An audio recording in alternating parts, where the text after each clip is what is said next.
Hey, what's going on, guys? I'm Nick Gray from Phandroid, and this here is the all-new OnePlus Nord, a mid-range smartphone that may actually be able to give some flagship tier devices a run for their money.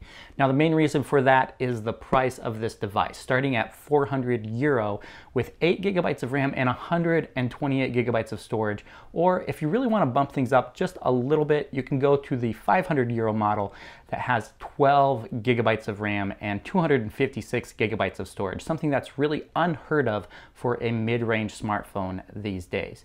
So we're going to do a quick unboxing to give you an idea of what you can expect when you buy this phone. So let's get to it. Well, the box we have here is actually not the retail packaging. This is typically something that they send out only to media and press. But the retail packaging is on the inside of this. Let's open this up. And typically these boxes here for the media are a lot bigger for the OnePlus devices that we've seen in the past. And then instead of the usual red accent color that we've seen before that OnePlus has been using, this one here has this bluish teal accent color. And here we have it on the inside of the box, just nice and neat. Looks like we have 3 different cases here that they're going to be showing off for the OnePlus Nord. Again, OnePlus has a really good selection of first-party cases for its devices, which I honestly recommend quite a bit since they're not too expensive and protect their devices really well. So a clear one, a blue one, and then a black option. Set those to the side. And then inside here, we have the OnePlus Nord. So let's get these other things out of the way. Get to the main event here. And like usual, there is an open tab, which is extremely convenient since taking off plastic from a smartphone box can be quite difficult if you don't have a knife handy. And you can see the Nord branding right up top, OnePlus, again, OnePlus on the side. And then this one here, it looks like they sent us the marble blue color option with 256 gigabytes of RAM. Though right over here, no, 12 gigabytes, sorry, 256 gigabytes of storage, 12 gigabytes of RAM, echoed right over here as well. So with that, let's take the lid off.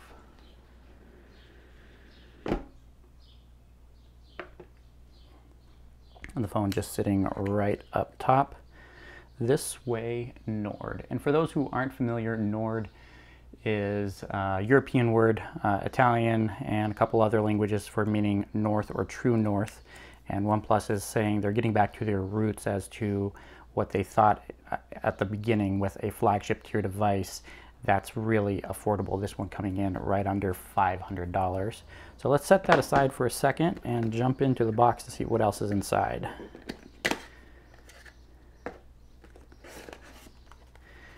The usual documentation. Oh, and they include a clear silicone case with a nice triangular pattern on there. That's kind of nice, including something in the box for everybody, so you don't have to pay to buy something extra.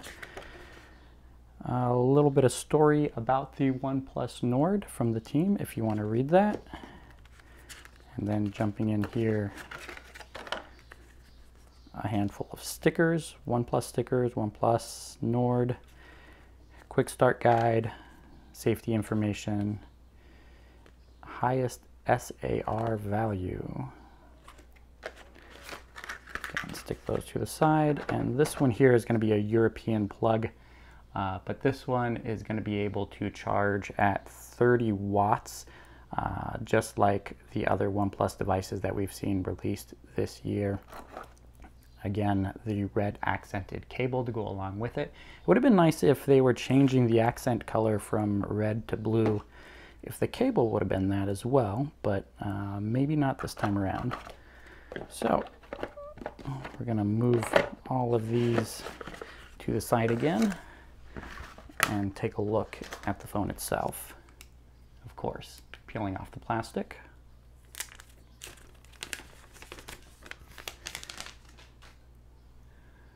And there we have it. We have a dual camera up front. I believe one of these is a 32 megapixel camera.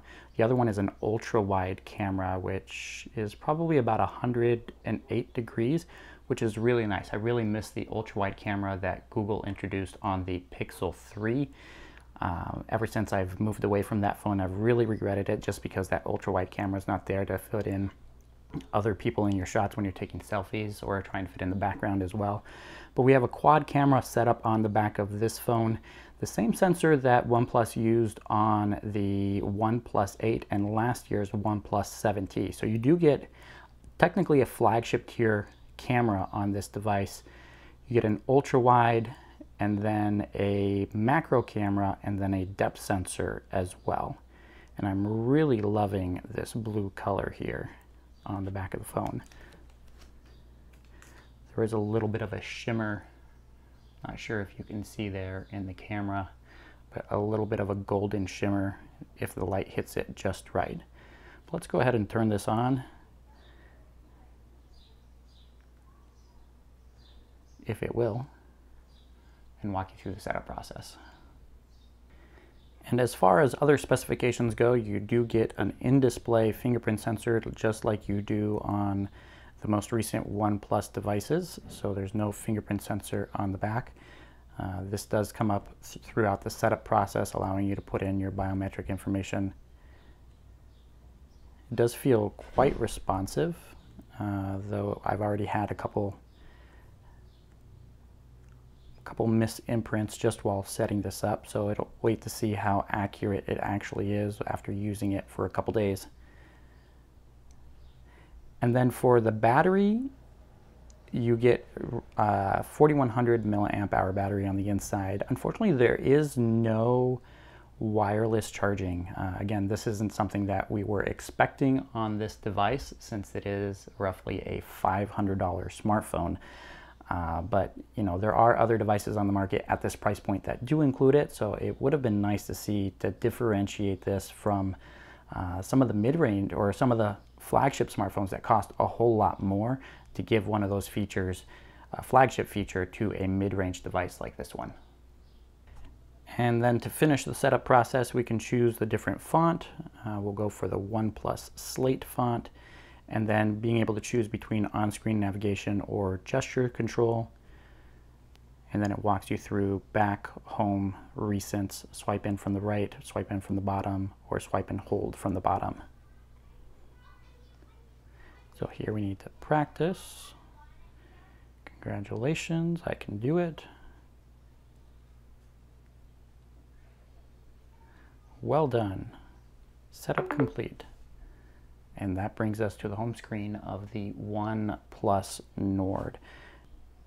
As far as fit and finish of the device goes, you get the usual OnePlus touches here. We get an aluminum side frame, camera bump out on the back. On the previous OnePlus devices, it was centered right in the middle of the device, so it's a little bit different with it on the side, but it looks pretty much the same. On the side here, we do get the usual notification toggle that allows you to turn off or vibrate notifications just with that toggle without having to go into the settings of the phone. Power button on the side right next to it, and then volume rocker right here on the opposite side. Unfortunately, mid-range devices these days do have 3.5mm headphone jacks still, but OnePlus did not include one here. Nothing along the top. Speaker, SIM card slot at the bottom, and then a USB-C slot for charging and data connection. And that's going to do it for a quick unboxing and first look at the OnePlus Nord. Let me know what you think of this smartphone in the comments, and whether or not you'd be willing to pay 400 euro for a mid-range smartphone that honestly could compete with some flagship tier devices. We have a lot more OnePlus Nord coverage coming up within the next couple days, so make sure you subscribe to the channel and hit that bell icon as well. We have our full review, camera comparisons, and a whole lot more. Thank you guys so much for watching, and I'll catch you in the next one.